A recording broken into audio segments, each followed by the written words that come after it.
Oh, he's gonna knock you over.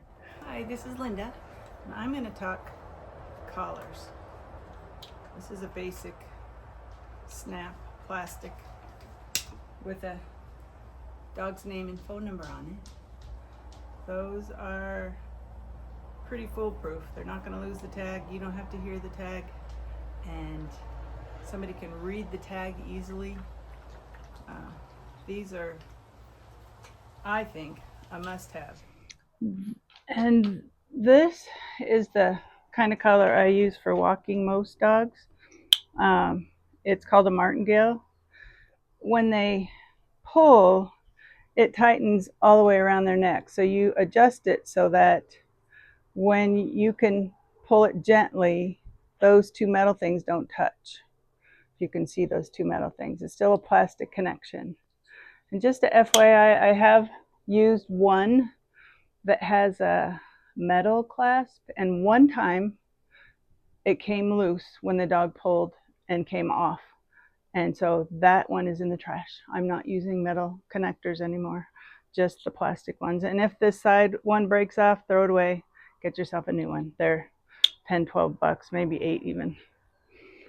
This is a medium inch wide, um, and he wants to wear it because he wants to go for a walk. This is my friend Griffey, and he wears this often when I walk. But also, we have just these flat collars. He's wearing one like I showed you before with his name and phone number. This was extra wide because he's extra big, um, but it's also plastic connector and just with a buckle. So he's learned to not pull. Usually, if I'm going to a new place, I will use the martingale collar. When you're pulling, this one pulls all the way, pressure point all the way around the neck. I hope that makes sense. So that's that one.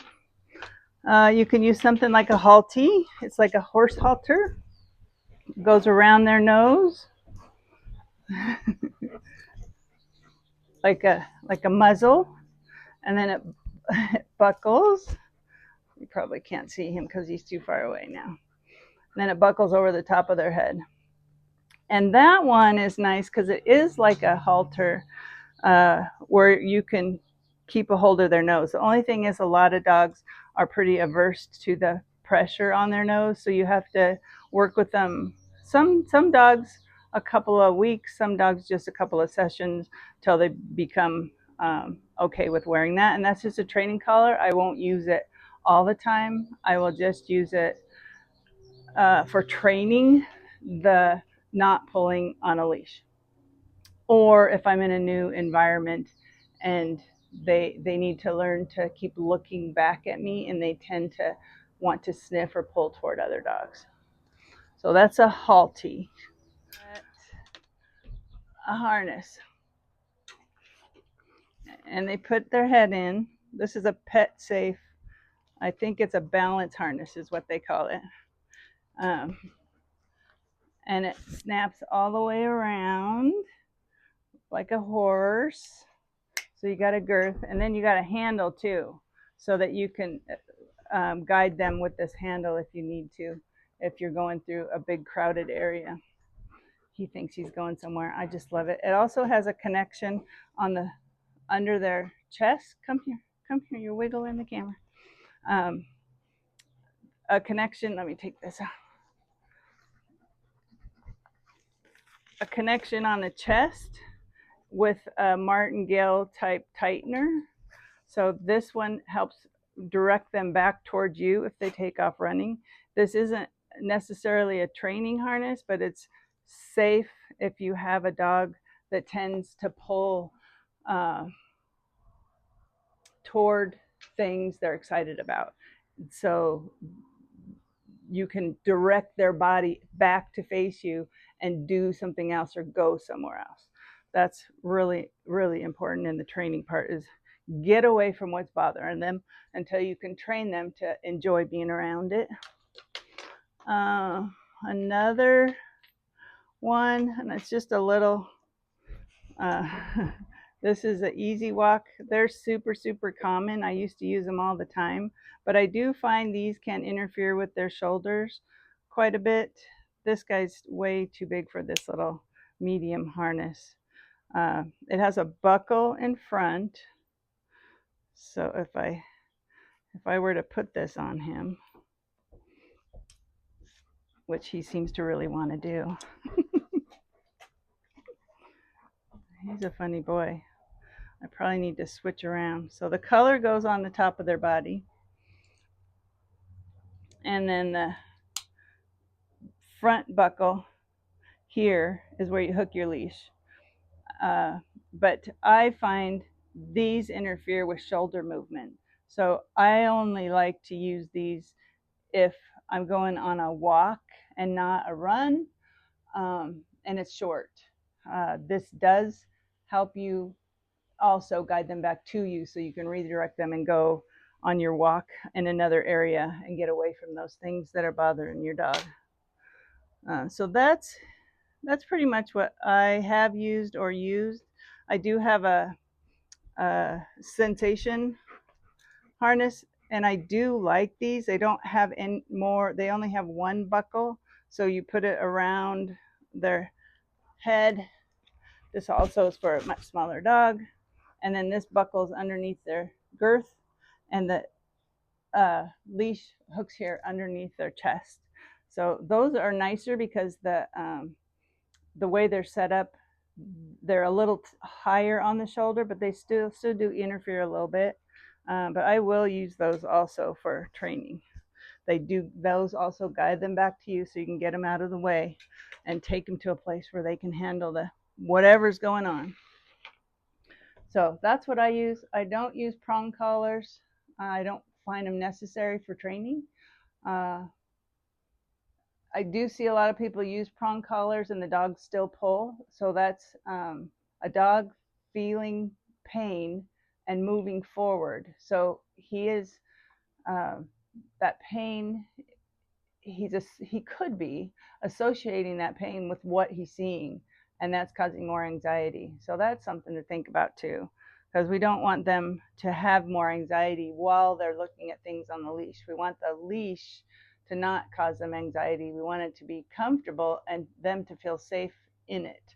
Most dogs I find don't feel super safe because either they're going to get hurt because they're getting poked when they see something or when they misbehave. Uh, and if it's loose, there's no distractions, so they're not feeling anything, and so it's really a not fair comparison uh, or training tool, in my opinion, because they feel pain whenever something scary comes around. So I don't know. It just seems like not a fair thing to do. And I have a ton of success, and I would say most of the dogs I work with are shepherd type. Two of my dogs are guardian breeds, him, and then I have a Hovawart. But I also have a German Shepherd, uh, and she used to pull pretty good. And she came to me 2 years old wearing a prong collar um, for aggression on a leash. So uh, she, she's been a process. She's doing really good though. 6 foot leash, going from your car to a place and a short distance. It's just no sniffing, no peeing, no pooping, in my opinion. This is just 6 foot leash to get here to there pretty quickly. So it could be a dog short walk, but I don't use it for a training tool either. But I do use it to move them from here to there really quick. So I keep a lot of these around. This is what I use mostly, is some kind of long line. This round one isn't my favorite, but it works really well. I mean, it's fine. I think this is a 20-foot one. Got a nice heavy buckle. If I have a smaller dog, I'll find one that has a smaller buckle. And I just wind them up, keep them like this, and then let them out as I see their nose hit the ground to go sniff. And I tell them it's okay to go sniff. So I use a long line a lot. Most of the time, the dogs are happier. They get their business done better. They get to sniff the earth. Uh, and where other dogs have been. Uh, and I usually even start dogs who don't know how to use a collar on a long line, or I'll use them in the house first, so that they're not out sniffing too many things, or in the backyard on the long line, so they can learn it. And just kind of hang out with it and play around with it until you figure out how to use it for yourself. It does take a little bit of time and technical stuff to learn how to use that. A lot of people like these little bouncy leashes. A lot of people don't. This one's really old, so it doesn't have much bounce left. Uh, but after a dog, to me, after a dog is trained to pressure and to release to that pressure, these little leashes are awesome. And this one's about 12 feet, so I can use this one as my long line. For one of the dogs that I'm walking, especially if one that I want to keep closer than the one on the 15 or 20-foot line. So I can identify them when I have two hands going at the same time. So that's why I like different colors, or different types, different sizes. So there, I hope that helps. So I think that's it for today. My name is Linda. This is Blissful Acres. These are quiet, um, peaceful place, and really clever animals. And two of them are in the house out of the heat, relaxing. And I'm about to go work the horses for a little bit. Like this one, if it, oh,